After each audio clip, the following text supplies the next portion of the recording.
आज हम शुरू कर रहे हैं चैप्टर 2 बेसिक अकाउंटिंग टर्म्स।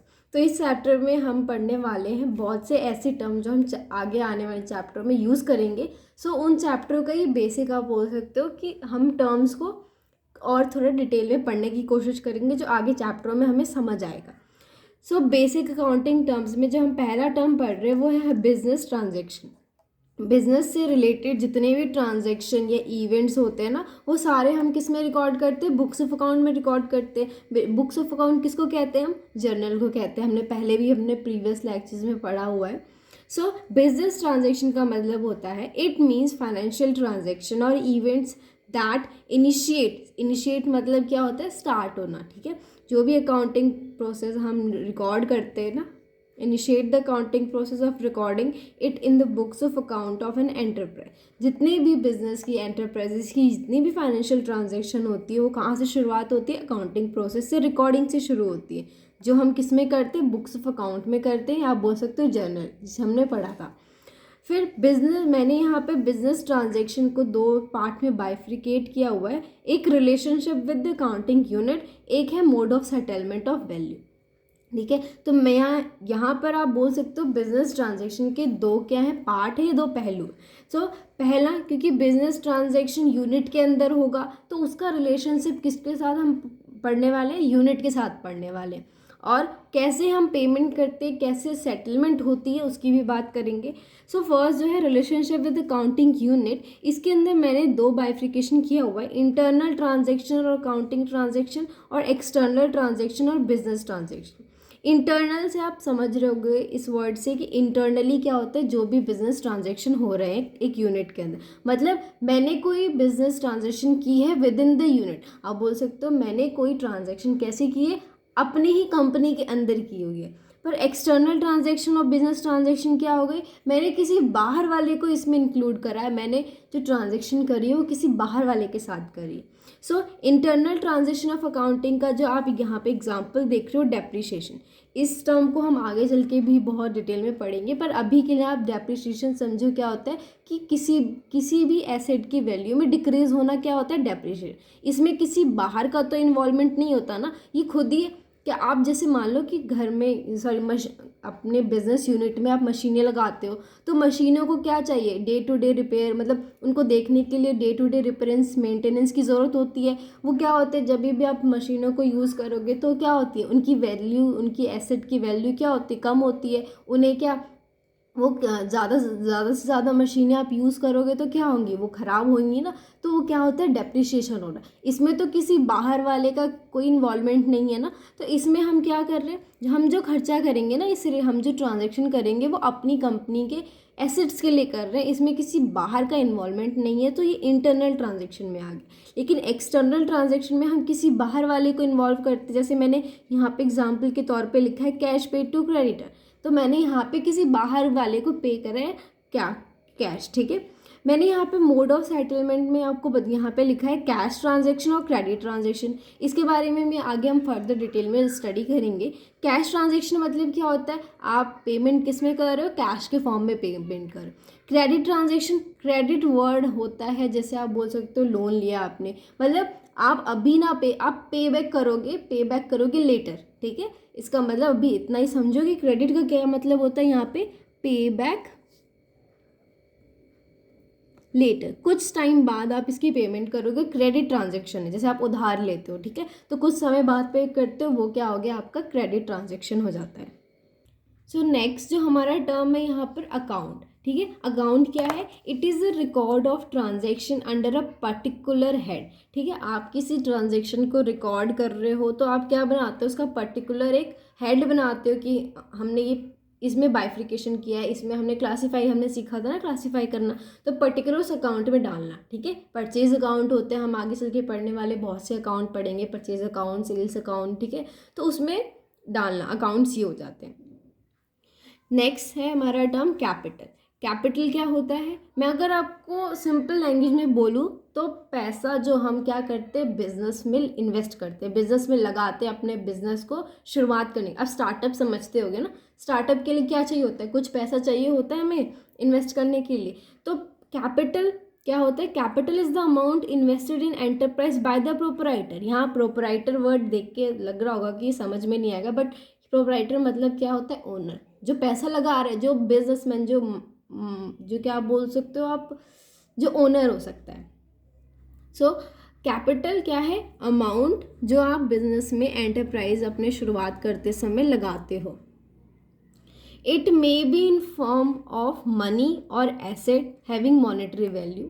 ये जो टर्म यहाँ पे जो मैं आपको बताना चाहती हूँ ना, ज़रूरी नहीं है कि पैसा ही लगाए। अगर मान लो, सपोज एग्जांपल ले लेते हैं, अगर मैंने अपना बिजनेस शुरू करा है तो मैं सिर्फ कैश ही थोड़ी ना लाऊंगी। अगर मैंने ट्यूशन खोला है, मैंने अगर इंस्टीट्यूशन खोलना है, तो मैं अपने इंस्टीट्यूशन के लिए तो पैसे लाऊंगी, ठीक है, साथ ही साथ मुझे वहाँ पे कुछ बेंचेस लगानी है, मुझे चेयर चाहिए, तो वो जो मैं लाऊंगी ना, वो चीज़ें जो मैं इंट्रोड्यूस करूँगी अपने बिजनेस के अंदर, वो क्या है, मेरी एसेट कहलाएंगी, है ना। फर्नीचर, मशीनरी, सब क्या होंगी, मेरी एसेट हो जाएंगी। तो कैपिटल ज़रूरी नहीं है कि मनी के फॉर्म में हो, कैश के फॉर्म में हो, वो एसेट के फॉर्म में जिनकी मॉनेटरी वैल्यू होती है, ठीक है, जिनकी क्या होती है, मॉनेटरी वैल्यू होती है, वो भी आपके कैपिटल में ही आते हैं। तो कैपिटल को और किस नाम से जाना जाता है, नेटवर्थ। आप बोल सकते हो इसका घर का नाम सिंपल नेटवर्थ, ठीक है। और एक और नाम से भी हम इसे जानते हैं, निकनेम बोल लो आप उसका, ओनर्स इक्विटी, ठीक है।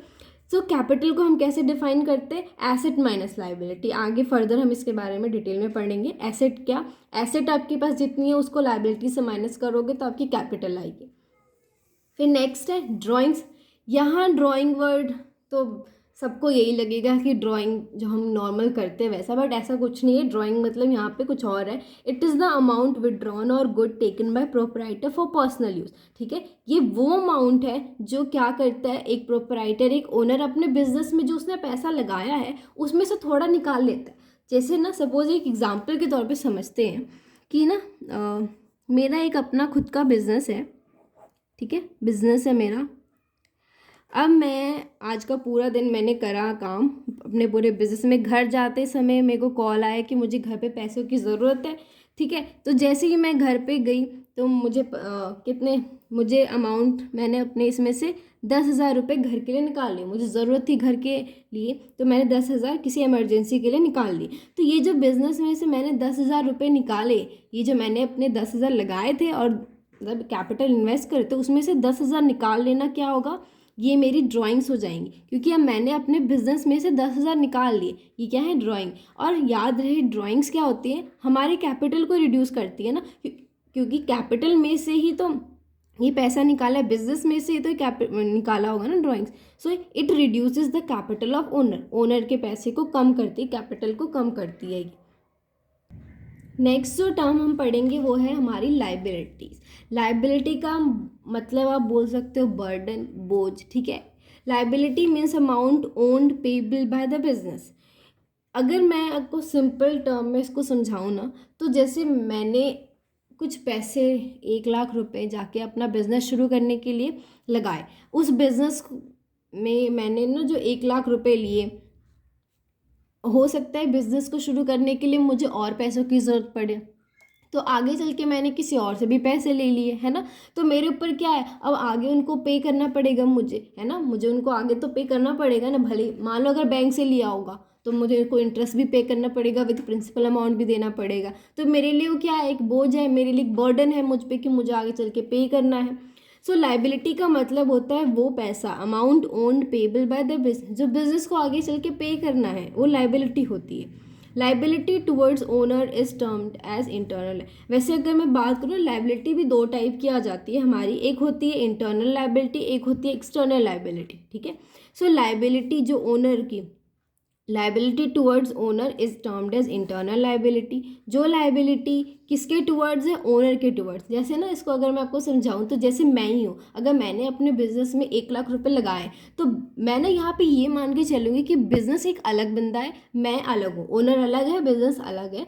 तो बिजनेस जो होगा ना, वो क्या होगा, जैसे मैंने उसमें इन्वेस्ट करा 1,00,000 रुपये, तो बिजनेस मुझे आगे चल के उस 1,00,000 में से कुछ ना कुछ प्रोवाइड करेगा। ज़रूरी नहीं कि वो 1,00,000 देगा मुझे, वो आगे चल के जो मैंने पैसा इन्वेस्ट करा है उसके बदले में मुझे वो कुछ दे। तो वो क्या है, बिजनेस के टर्म्स में क्या हो गई, वो लाइबिलिटी बिजनेस के लिए होगी। तो आप जो लाइबिलिटी टुवर्ड्स ओनर है, यानी बिजनेस की लाइबिलिटी किसके टुवर्ड्स, ओनर के टुवर्ड्स, वो हमारी इंटरनल लाइबिलिटी आ गई क्योंकि वो इंटरनली है, ठीक है। और लाइबिलिटी टुवर्ड्स आउटसाइडर, जैसे मैंने एग्जांपल बताया था ना कि अगर मैंने किसी और बाहर वाले से अगर कुछ लोन लिया है, अगर बाहर वाले से मैंने कुछ उधार लिया है, तो वो मेरी लाइबिलिटी है आउटसाइडर को पे करने की, तो उसको हम बोलेंगे external liabilities. Further external liabilities को भी बाइफिकेट कर सकते हो आप, जैसे नॉन करेंट लाइबिलिटी और करेंट लाइबिलिटी। ये टर्म्स के बेसिस पे होते हैं, मतलब टर्म कितने टाइम में पे करना होता है ना, तो उसके अकॉर्डिंग इनको बाइफ्रिकेट किया जाता है।